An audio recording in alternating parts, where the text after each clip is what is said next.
చెప్పండి అమ్మా, ఏంది ఈ సభకి ఎందుకు వచ్చిళ్ళు, ఎట్లా అనిపిస్తుంది మరి కాంగ్రెస్ పాలన ఎట్లా అనిపిస్తుంది? ముందుగా అందరికీ అంతర్జాతీయ మహిళా దినోత్సవ శుభాకాంక్షలు అండి. Thank you sir.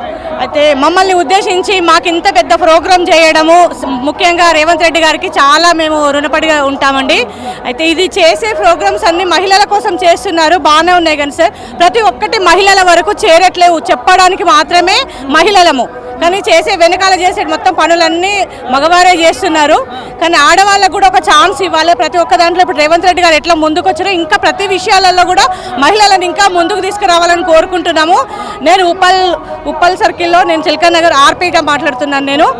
మేము ఇంకోటి మహిళలకి లోన్స్ అని చెప్పేసి ముద్రా లోన్స్ అని ఇలా అనేక లోన్స్ ఉన్నాయి. సో మరి లోన్ విషయంలో ఎట్లుంది, మరి ప్రాపర్గా అందుతున్నాయా, మరి గవర్నమెంట్ చెప్పినట్టు మీకు వస్తున్నాయా? లోన్స్ అయితే ప్రతి ఒక్క మెంబర్కి అయితే లోన్స్ అందుతున్నాయండి. ఇంకా సబ్సిడీ లోన్స్ అని అంటున్నారు, అందరికి ఇంకా సబ్సిడీ అనేది ఇంకా రాలేదు. కానీ అవి వస్తే మాత్రం చాలా మంది చాలా హ్యాపీగా ఫీల్ అవుతారు. లోన్స్ కూడా చాలా పెంచుతున్నామని చెప్పి రాష్ట్ర ప్రభుత్వం ఏడాదిన్నర పాలన పూర్తయింది, 6 గ్యారెంటీలు అన్నారు, అనేక పథకాలు అన్నారు. సో మీరు ఒకేలా ప్రభుత్వానికి చెప్పాలనుకుంటే మీకు కావాల్సిన పథకాలు ఏంటి, మీకు రావాల్సిన పథకాలు ఏంటి, ఏం చెప్పదలుచుకున్నారు ప్రభుత్వం? వాళ్ళు 6 గ్యారంటీలు అని చెప్పింది ఏదైతే ఉందో సార్, అందులో ఉచిత బస్సు ఒకటి సక్సెస్ అవుతుంది, అది బాగుంది.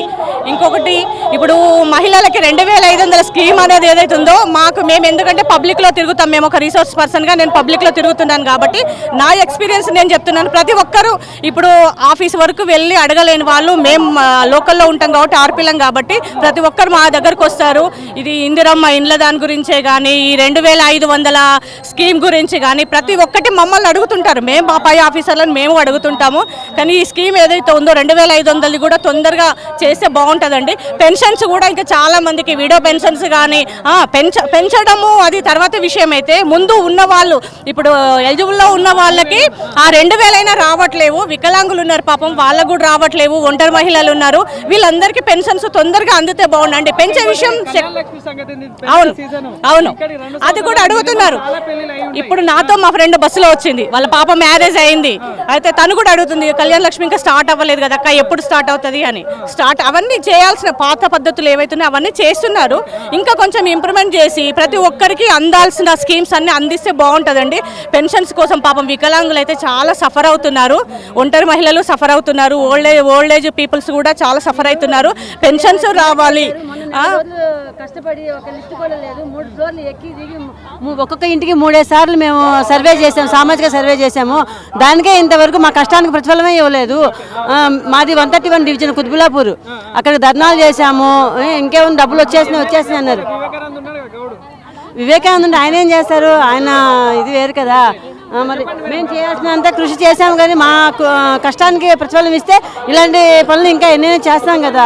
ఫైనల్గా ఏంటంటే ఇప్పుడు గత ప్రభుత్వం పాలన చూశారు, ఈ ప్రభుత్వం పాలన చూశారు, అంటే ఏది బెటర్ అనిపిస్తుంది మీకు? అంటే మహిళలకైతే పెద్ద పీఠం వేస్తున్నారు. ఇది ప్రభుత్వం బాగుంది, బాగాలేదని కాదు. గత ప్రభుత్వాన్ని మేము నిందించదలుచుకోలేదు, ఇప్పుడున్న ప్రభుత్వాన్ని కూడా పొగడదలుచుకో. అంటే సేమ్ అంటే ఏ గవర్నమెంట్ చేసినా కానీ ప్రజలకు ఉపయోగపడే పనులు చేసి ఏ గవర్నమెంట్నైనా ప్రజలు గుర్తిస్తారు, ముందుకు తీసుకెళ్తారు.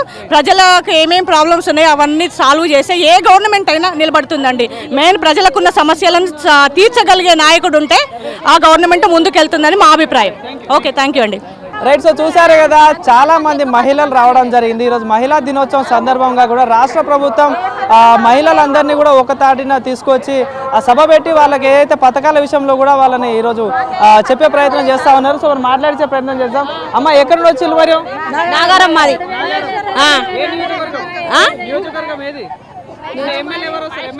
మైసూరు మండలం. ఎట్లా అనిపిస్తుంది కాంగ్రెస్ పాలన? ఏడాదిన్నర మాకు ఏదో ఒకటి కూడా అందలే, అమలు ఏమి కాలేదు.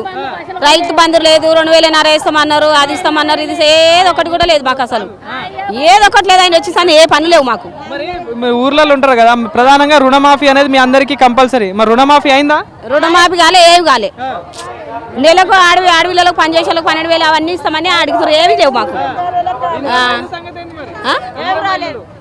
సర్వేలు చేస్తారు, అవి చేస్తారు, ఏమి లేవు మా ఊళ్ళో.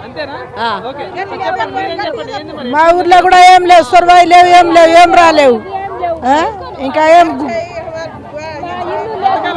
పెన్షన్ 4,000 వస్తున్నాయా? 4000 ఎవరికి వస్తలేవు 2000 4000 వస్తలేవు ఓకే తులం బంగారం సంగతి ఏంది? కళ్యాణ లక్ష్మి కళ్యాణ లక్ష్మి వస్తలేవు ఏం వస్తలేవు అంతేనా ఓకే నచ్చిందా కాంగ్రెస్ పాలన నచ్చుతుందా నచ్చలే ఆ, ఎందుకు ఎందుకంటే ఏం పని అయితేనే నచ్చుతుంది నచ్చకపోతే ఎట్లా మరి ఇంతకు ముందు కేసీఆర్ ఎట్లుండే మరి? కేసీఆర్ మంచిగా ఉండే కేసీఆర్ ₹1,00,000 కళ్యాణ లక్ష్మి ఇచ్చిండు మంచిగా రైతు బంధు పెట్టిండు జీతాలు ఇచ్చిండు కేసీఆర్ మంచిగా ఉండే ఇప్పుడు ఏం మంచిగా లేవు మాకు సో ఇక్కడికి ఎందుకు వచ్చింది మరి ఇక్కడికి మీటింగ్ సంఘం రమ్మన్నారు ఆ, రేవంత్ రెడ్డి రమ్మన్నాడు డబ్బులు ఇచ్చిండా ఫ్రీగా వచ్చిందా ఫ్రీగా ఆ. సో మరి ఫ్రీ బస్సులు ఎట్లుంది మరి ఫ్రీ బస్సులు మంచిగా ఉన్నాయా మంచిగా ఏం లేవు నీళ్ళు లేవు పాలు లేవు ఉపాసం వస్తున్నాము అట్లా రైట్ చెప్పండి ఎట్లా పొద్దుగాల 10 గంటలకు వెళ్ళాము ఇంట్లోకి వెళ్ళి ఇక్కడ చివరికి టైం అయింది మధ్యాహ్నం ఒక్కొక్క వాటర్ బాటిల్ ఇంత పులిగూర పెట్టిర్రు తిన్నాము మాకు ఇంత ఎకరా భూమి ఉన్న వాళ్ళకి కూడా రైతు బంధు లేదు ఎవరన్నా డెలివరీ అయితే కేసీఆర్ కి ఇచ్చింటుండే అది లేదు ఇప్పుడు కళ్యాణ లక్ష్మి లేదు మరి ఈ 2500 లేవు మళ్ళీ సంఘంలో పావుల మిత్తి లేదు పావుల వడ్డీ ఎందుకు వస్తలేదు మరి ఏ వస్తున్నది వస్తలేదు మహేశ్వరం మండలం రంగారెడ్డి జిల్లా నాగారం గ్రామం మాది మరి మహిళలకు నెలకు 2000 ఇస్తాడు అవి ఇవ్వలేడు ఈయన పెన్షన్లు లేవు ఇక నాకు హార్ట్ ఆపరేషన్ అయింది గ్యాస్ బోస్ ఏం వస్తలేవు ఇంకా వస్తలేవు గ్యాసులు వస్తలేవు పిరి కరెంట్ వస్తుంది ఒక పిరి బస్సు అంటే రోజు ఆడవిలో లేడీస్ జాబుల కోయటోళ్ళకు బస్సు మంచిగా మేము ఊర్లలో ఫ్యాన్లలో పనిచేసే వాళ్ళకి మాకేం అవసరము పిరి బస్సు ఉంటే కూడా ఏమి ఎక్కించుకుంటలేరు